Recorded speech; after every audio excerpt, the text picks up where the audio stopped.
Hello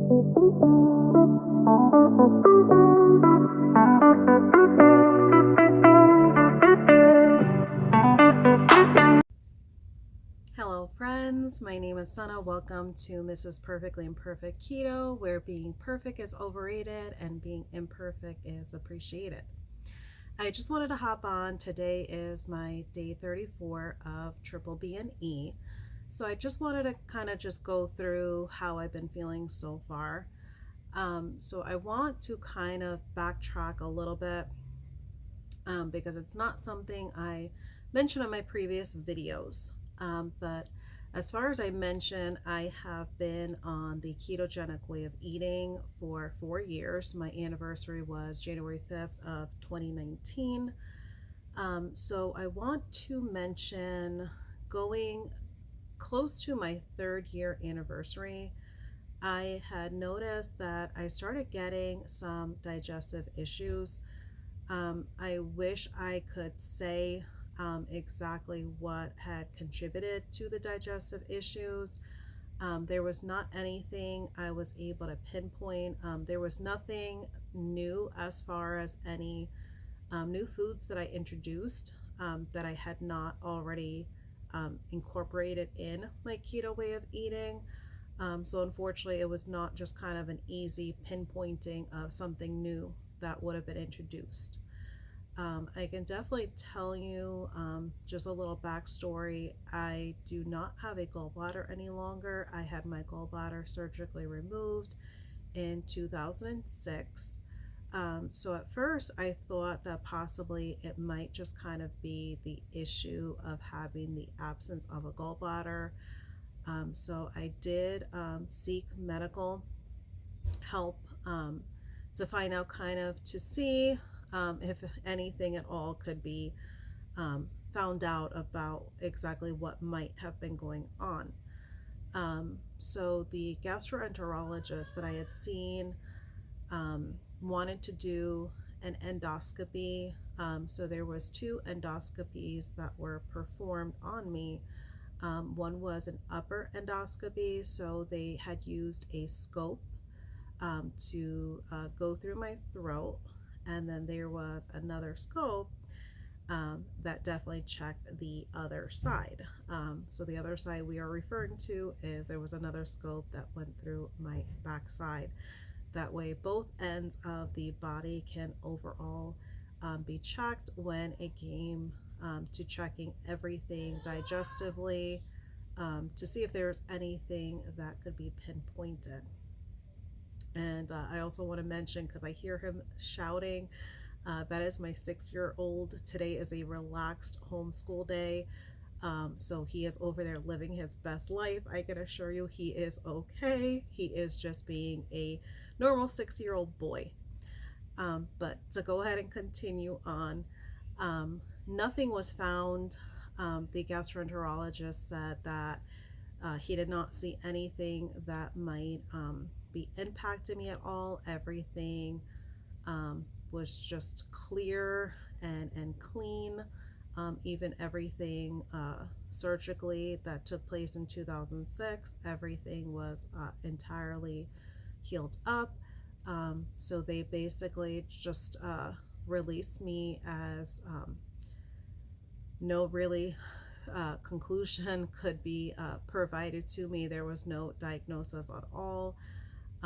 So he basically kind of just left me to my own means of figuring out what was going on.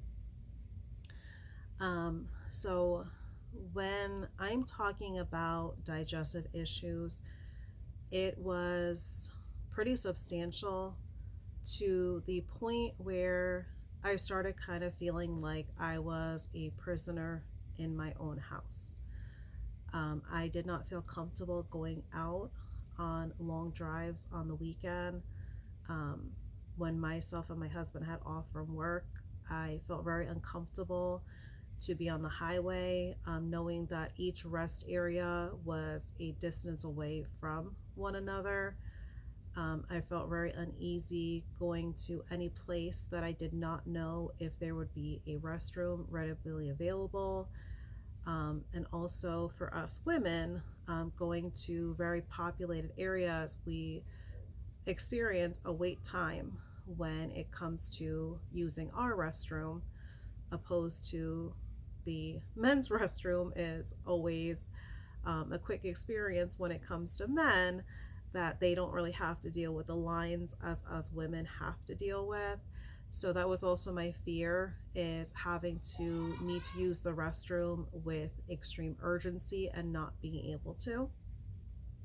So I pretty much, as I said, I felt like I was imprisoned in the house. I could not enjoy my life to the best of my ability. And it definitely caused a damper, because my husband as well as our boys, they were going out without me, because I definitely did not want to put a restriction on my kids, because they are fairly young. Our oldest is 14, the youngest just turned 6. So I definitely want them to be able to go out and have fun and have experiences. I did not want anything that I was going through to hold them back. But then again, I wanted to be included in those experiences as well. Even though they would come back and tell me how their time went when they went out, it was bittersweet, because I was not able to be included in any of that fun they were having, and I was not able to firsthand see the fun that they were experiencing.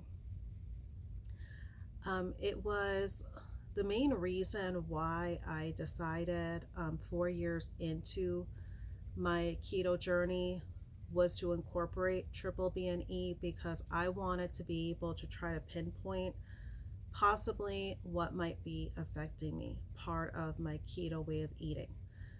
So it might have not been something that affected my body throughout early on in my keto journey, but the body definitely can change, especially when it came to a lot that my body has been through. It definitely went through a lot of different changes, so there might be something my body was okay with me incorporating, that at this point in time, it will not allow me to consume whatever this particular thing is without causing me a lot of digestive issues. I have a strong feeling that it possibly might be dairy. Um, as I mentioned on my previous video, I was very much meat heavy keto. Um, there was a very minimal amount of vegetables that I was incorporating in my diet. So I would find it hard to believe that it was the vegetables. I really kind of think it was just dairy, because still yet, even though I was eating very meat heavy, if I had burger patties, best believe I was adding cheese on top of that. Um, so I strongly feel that, any meal that I had, even though it was meat heavy, there was still some sort of cheese that I accompanied that meat with. So, for example, if I had a taco bowl, I was shredding cheddar cheese and putting it on top of that taco bowl along with sour cream. So, I definitely have a strong feeling that it possibly could be the dairy. So, that's why it was really important for me to take on this triple B&E challenge. That way I can pretty much have the opportunity to have everything eliminated and to slowly incorporate things back, to see if I can do my own due diligence to see possibly what might have started causing me these digestive issues. I definitely want to add a disclaimer. I am not a healthcare professional.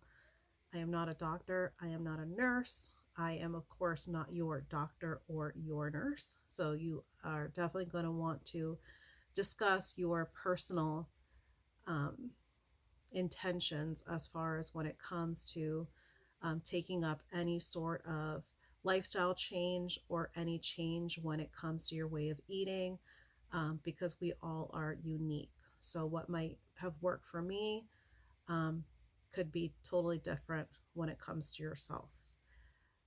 I could definitely say that there are plenty of Dr. Ken Berry videos out here on YouTube that is very informative when it comes to anyone that has the absence of a gallbladder taking on a meat way of eating, whether it is triple B&E, whether it is carnivore.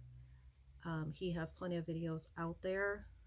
I could definitely say that when it came to the first 2 initial days of starting triple B&E, I did go through basically the cleansing transition that a lot of people that go about either carnivore or triple B&E, they experience in the clean sense of terms what a lot of people refer to as bathroom pyrotechnics.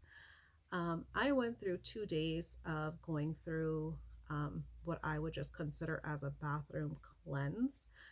After those 2 days, I did not have any issues at all. So after 2 days, everything was smooth sailing.